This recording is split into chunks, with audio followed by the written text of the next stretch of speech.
The show for today, we're talking to CWyatt Morley, who is the founder of an organization called WOMEN, and she's given us some information about her many years of working in HIV and AIDS and some of the problems and some of the challenges that she has been able to overcome. And of course, let's pick up where we left off by having you to sort of give us a retrospective in terms of the last 17 years that you've been involved in this fight against HIV and AIDS. Well, when I was first diagnosed, again, 17 years ago, there were little to no resources in the community that addressed me as a woman, especially an African-American woman living with the disease, hence the creation of the organization. From there, as you know, I became an author, and that actually launched me on a journey to do work internationally.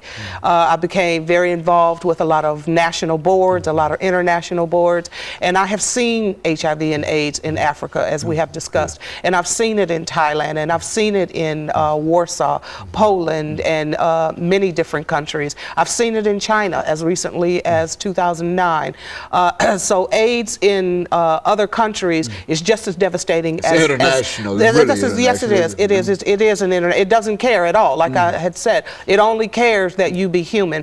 And so I've seen it in the United States, and of course living with it, but I've also seen it outside the borders of the United States. So I've been blessed to be able to provide services to individuals throughout the city of Nashville, throughout the state of Tennessee, and then also on an international level. And currently we're working with a group in Kenya to try to take some services over in Kenya because the need is so great, and they have reached out to the organization. So we're trying to support them. And you were talking about the retrospective. It is HIV 17 years ago is the same HIV as it is today. It truly is. The stigma that was there 17 years ago, that same stigma is here today, except, you know, it's a little different. The stigma has more to do now with people don't talk about it. More sophisticated. It is. People don't talk about it. People think that, oh, if I get infected, I'll just take a pill, having no idea what the medications are and the ramifications of taking these antiretroviral therapy medications are, and they just think that it won't happen to me because of, you know, because of my economic background or because of my education or for whatever reason. People are lulled into believing that HIV won't happen to them. Unfortunately, I was one of those ones too. We categorize the individuals that have HIV as somehow beneath us, somehow dirty, somehow apart or separate, and that is truly not the case.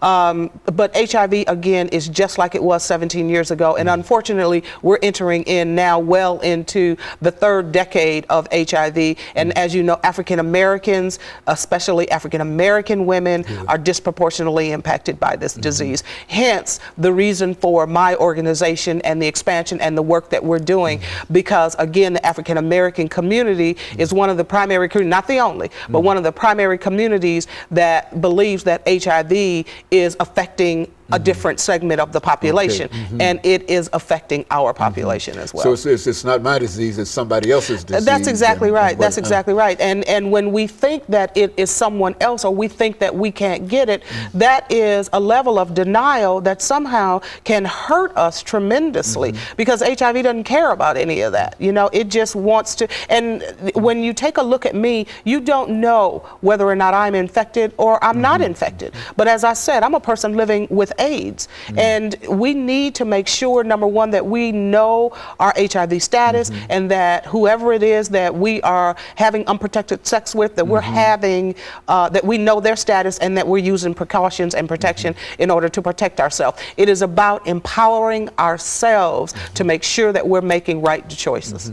And so after 17 years, it seems that this is the conversation that we had when I first met you, and we first talked about it, and you had your book and your videotapes and all of those things. And this seems to be the same conversation, and I think I've had it time and time. When will we learn? I mean, is this the way it's going to be, or what? You know, I don't want to look at it that way. I don't want to look at it that it's going to be this way. What I want to do is thank God for the opportunities such as this, to talk about it, to open up the platform for discussion, to have African Americans at the table for decision making, which is a problem, as you're very much aware. So I don't want to look at it in a negative perspective, because what's important to me as a mother is to make sure that my children do not become infected. So education, education, education, education. And if we can utilize platforms such as yours and other platforms in the community and on a national and international level, I really believe that once we continue to horn it in and continue to discuss it and continue to put it in people's face, because they think that it has somehow subsided, because it's not. Well, that's the impression that you get. Exactly. We already hear folks talk about it. As a matter of fact, I think we have more television shows on it than anybody else, because we try to do at least once or twice, at least doing all of the series. Right, exactly. And I commend you for that, because not every network or not every individual that has access to a media outlet will allow HIV to be a part of the conversation.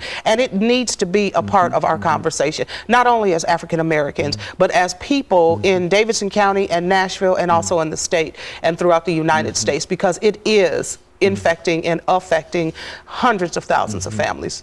Now the virus, why don't you say something about the virus itself? Because we still have new individuals, even though we've been talking about the causes and et cetera for the last many years. Right. There are those out who, for the first time, this might be their first opportunity to find out exactly the nuts and bolts of the disease. Talk about it from that perspective. Well, the difference between HIV and AIDS, and of course you get a lot of different types of stuff on the internet, which is untrue, and it's really good for people to make sure that their resources are important when they're working towards trying to get legitimate information. But there is a difference between HIV and AIDS, and you have to have HIV in order to get AIDS. And HIV enters into your body either through breast milk or through unprotected sex, whether that is vaginal sex or anal sex or oral sex, because oral sex is a mode of transmission, which we seem to believe that it's not, as long as we can stay virgins, that kind of thing. And we also need to understand that once HIV enters the body, it begins to take over. That's exactly what HIV does. It takes over it begins to build up the itself and fight and fight and fight to destroy the immune system. And let us take this second commercial break, and we'll be back with you. We'll be back with our audience following this very, very shortly.